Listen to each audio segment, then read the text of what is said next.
ગુજરાતમાં હાલ કાળઝાળ ગરમીની શરૂઆત થઈ ગઈ છે। રાજ્યમાં ગરમીને કારણે રાજ્યના ઘણા શહેરોમાં તાપમાન 38 ડિગ્રીને પાર થઈ ગયું છે। આ દરમિયાન હવામાન વિભાગે આગામી દિવસોમાં ગુજરાતના હવામાનમાં પલટો આવવાની આગાહી કરી છે। હવામાન વિભાગના જણાવ્યા અનુસાર પશ્ચિમ હિમાલયમાં એક વેસ્ટર્ન ડિસ્ટર્બન્સ સક્રિય થઈ રહ્યું છે કે જેની અસર 26 માર્ચથી ગુજરાતમાં પણ જોવા મળશે। વેસ્ટર્ન ડિસ્ટર્બન્સને કારણે 1 એપ્રિલ સુધીમાં ગુજરાતમાં હવામાન બદલાઈ શકે છે।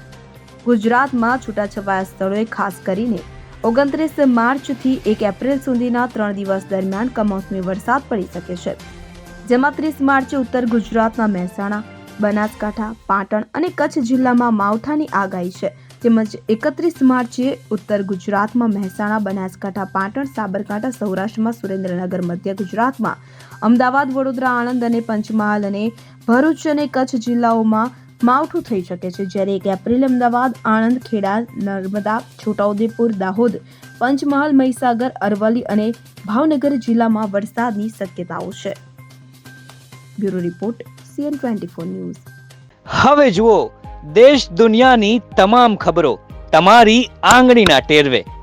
ઉઠાવો મોબાઈલ અને Google Play Store પરથી ડાઉનલોડ કરો અમારી CN24 ન્યૂઝ મોબાઈલ એપ।